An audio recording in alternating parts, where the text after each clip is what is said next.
नमस्कार, आप देख रहे हैं सिटी न्यूज और मैं हूं आपके साथ कंचन। आज भारतीय जनता पार्टी जिला कार्यालय में भाजपा अनुसूचित जनजाति मोर्चा के द्वारा गिरिडीह विधानसभा के पीरटांड से झारखंड मुक्ति मोर्चा को छोड़कर आए हुए कार्यकर्ताओं का सदस्यता ग्रहण समारोह। अनुसूचित जनजाति मोर्चा के जिला अध्यक्ष दिनेश मुर्मू, प्रदेश कार्यकारिणी सदस्य नुनूलाल मरांडी, पूर्व प्रमुख पीरटांड सिकंदर हेम्ब्रम के नेतृत्व में जेएमएम के संस्थापक सदस्यों में से एक स्वर्गीय तारा बाबू मरांडी के पुत्र बबलू मरांडी ने अपने सैकड़ों समर्थकों के साथ पूरे जोश खरोश से भाजपा का संकल्प पत्र पढ़कर सदस्यता ग्रहण की।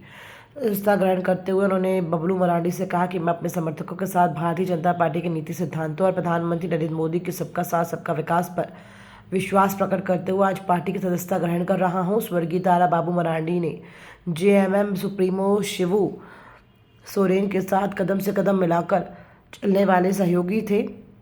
जब वे महाजनी प्रथा के खिलाफ आंदोलन कर रहे थे और पुलिस उन्हें शूट आउट करने के लिए लगातार सघन छापेमारी कर रही थी, तब पीरटांड में यही तारा बाबू ने उन्हें प्रश्रय दिया और पुलिस से उनकी जान बचाई थी।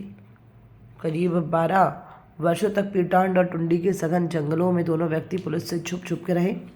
तब स्वर्गीय तारा बाबू ने ही उन्हें एक जनसभा में दिशोम गुरु से लोगों के नवाजा था, जिसमें शिबू सोरेन दिशोम गुरु कहलाने लगे। आज उसी तारा बाबू मरांडी के सुपुत्र बबलू मरांडी ने ये कहते हुए कि महाजनों से लड़ाई लड़कर यहाँ तक पहुँचने वाली पार्टी के सुप्रीमो आज की तारीख में सबसे बड़ा महाजन बना बैठा है। बसंत सोरेन साहब को भी थोड़ा अपनी तरफ से दो बात बोलना चाहता हूँ, क्योंकि बसंत सोरेन साहब के पास भी मैंने एक बार नहीं, दो बार नहीं, तीन बार गया। तो 3 बार में एक बार बसंत सोरेन साहब से मुलाकात हुई और बसंत सोरेन साहब मेरे पापा के जो डॉक्यूमेंट्स थे वो भी देखने के लिए उनके पास समय नहीं था। कौन सा जेएमएम आज इन लोग कर रहा है और कौन सा जेएमएम पहले मेरे पापा लोग ने बनाया था उन लोगों ने, और आज कौन सा जेएमएम इन लोग कर रहा है, ये कोई क्षमा योग्य नहीं है। मैं कतई बर्दाश्त नहीं करूँगा और 2025 या 2050 तक जेएमएम की सरकार यहाँ झारखंड में नहीं आएगा। इसीलिए हम लोगों ने अपना पूर्ण सहमति के साथ आदरणीय श्री बाबूलाल मरांडी और आदरणीय श्री नुनूलाल मरांडी जी के साथ में और ये सिकंदर हेम्ब्रम जी के साथ में हम लोगों ने पार्टी को आज दिनांक 23/2/2024 को अपनी पूर्ण सहमति से हम लोगों ने ज्वाइन किया। इन्हीं बातों के साथ हम अपना वाणी को विराम देते हैं। जय झारखंड। तो हमने उनकी आवाज़ को नहीं गए, सीधा अपना पापा का पार्थिव शरीर को घर लेके आए। घर लाने के बाद में बोला चलो ठीक है, हम तो आज नहीं पहुंच पाएंगे, जिला अध्यक्ष जी जाएंगे और कल सुबह हम आएंगे। तो जिला अध्यक्ष जी मिट्टी देने के लिए आए और विधायक जी नहीं पहुंचे और कल भी नहीं पहुंचे। और जब इनका 12 दिन के बाद में इनका जब भोज का कार्यक्रम होता है तो उनमें भी विधायक जी नहीं पहुंचते हैं और उनका कार्यक्रम होता है वनभोज में, माझी आड़म लोगों के साथ में चलता है। और मेरा पापा इतना बड़ा आंदोलनकारी थे, जबकि दिसम गुरु शिबू सोरेन का नाम जिसने रखा वो मेरा पापा ही था।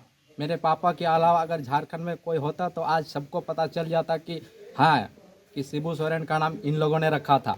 लेकिन सही बात है कि मेरा पापा ने गुरुजी का नाम भारी सभा में एक मीटिंग में रख दिया कि शिबू सोरेन का नाम मैंने दिसम गुरु आज से रख दिया। उसी दिन से लोग इसमें कह सकते हैं कि हमारे जो झारखंड के तारा मरांडी जी, उनके सुपुत्र, उनके पूरे परिवार के लोगों ने इसका दामन पकड़ा है। मतलब कि ये बहुत बड़ी चोट झारखंड मुक्ति मोर्चा के ऊपर में है। झारखंड मुक्ति मोर्चा इनको अपना बंधुआ मजदूर समझती है और आज वो उस मिथक को तोड़ करके भारतीय जनता पार्टी जो राष्ट्रीय पार्टी है उसमें अपना योगदान दे रहे हैं। शपथ पूर्वक सब लोगों ने इसकी सदस्यता ली है। हम इनका अभिनंदन करते हैं, इनका स्वागत करते हैं और इसी तरह से इनको अपने भी और दूसरे जो लोग हैं, जमात के लोग हैं, भारतीय जनता पार्टी की ओर में शामिल करने के लिए ये लोग भी मिलजुल करके प्रेरित करेंगे। पूरा पीढ़ जो है भारतीय जनता पार्टी में हो चुका है और इनके आने से और ताकत हम लोग को भारतीय जनता पार्टी को मिल रही है। हम पुनः इनका स्वागत करते हैं। आज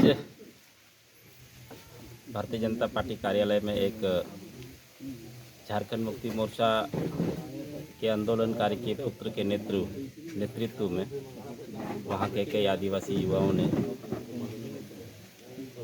अपनी झारखंड मुक्ति मोर्चा में रह कर की व्यथा कहानी सुनते हुए, और ये कहानी नहीं हकीकत, जो परिवार ने निश्चित रूप से पूरा पार्टी के लिए अपना नौकरी त्याग करके परिवार को रास्ता में छोड़ करके पार्टी लाइन में काम किए, लेकिन उसकी अंतिम इच्छा थी कि हमें गुरुजी की या हेमंत सोरेन जी का हाथों से एक मुट्ठी हमको मिट्टी मिलना चाहिए। लेकिन अफसोस की बात है, जिस दिन उसका मरखी था उस दिन यहाँ के माननीय विधायक ने इनकी सपना को चकनाचूर करते हुए वनभोज कार्यक्रम रखा मांझी हड़ामों के साथ में, जो जेएमएम का तथाकथित कुछ अपने आप को कट्टर समर्थक कहते हैं, बल्कि एक कट्टर समर्थक पूरा परिवार को छोड़ करके पार्टी के लिए जिसने अपने जीवन और जवानी को न्यौछावर किया, उनके प्रति 1 मिनट श्रद्धांजलि भी रखते तो हम कहते कि निश्चित रूप से ये वैसे परिवार या वैसा आंदोलनकारी को याद करते हैं, लेकिन वैसा कहीं ज़मीन पर दिखाई नहीं दिया। और बाकी अभी तो आप देख ही रहे हैं कि आदिवासी पार्टी नाम मात्र का रह गया है झारखंड मुक्ति मोर्चा। उसमें जो राज्य के बाहर है, जो झारखंड की रीति नीति संस्कृति को नहीं जानते हो, झारखंड वासियों से जिसको लेना देना नहीं, वैसे पार्टी का पदाधिकारी बन बैठे हैं, प्रवक्ता बन बैठे हैं, जो यहाँ के न ज़मीन से, न जल से, न जंगल से, न यहाँ के वासियों से उसको लेना देना है। बस उसको यहाँ का जितनी नेचुरल रिसोर्सेस है उसको कैसे भंजाएंगे और अपना पूंजी कैपिटल कैसे बढ़ाएंगे, उससे उसको लेना देना है। उदाहरण के तौर पर आप देखेंगे तो 3 साल में संथाल परगना के 45 ठो पहाड़ समाप्त हो गया। साथ ही साथ यहाँ का बालू है, कोयला है, लोहा है, तांबा है, यूरेनियम है, सारा चीज़ बेचने का काम किया। और नौकरी के नाम पर तो यहाँ जीरो। यहाँ के युवाओं ने काफ़ी उम्मीद के साथ में वोट किया था कि यहाँ के जो युवा हैं, बेरोज़गार हैं, स्थानीय नीति के तौर पर घोषित करते हुए यहाँ के युवाओं को रोज़गार देंगे। आज देख रहे हैं कि अभी जितने भी वैकेंसी हो रहा है वो पेपर लीक के मामले में कई युवाओं का नौकरी और जीवन दांव पर लगा हुआ है, और जिसके चलते कोई यहाँ स्थानीय नीति, नियोजन नीति सेटिस्फाइड तरीक़ा से युवाओं के हित में नहीं बन पाया, और उसका खमियाजा युवा तो भुगत ही रहे हैं। और देख रहे हैं डे बाय डे आदिवासियों से मोह भंग हो रहा है, क्या बोलते हैं, जेएमएम से आदिवासियों का मोह भंग हो रहा है, जो उनका एक विश्वास था। साथ ही साथ जितना भी धार्मिक धरोहर है, जैसे जहाँ गुरुजी यहाँ 14 साल रह करके संघर्ष किए थे मारांगबुरु, वो भी उनके सुपुत्र हेमंत सोरेन ने 5 जनवरी 2023 को किसी और के हवाले कर दिया। एक और धार्मिक धरोहर लुगुबुरु, वहाँ एनओसी दे करके हाइडल पावर पंप स्टोरेज स्थापित करने के लिए उन्होंने एनओसी दे दिया। ये पूरे आदिवासी समाज के लिए भी चिंता का विषय है।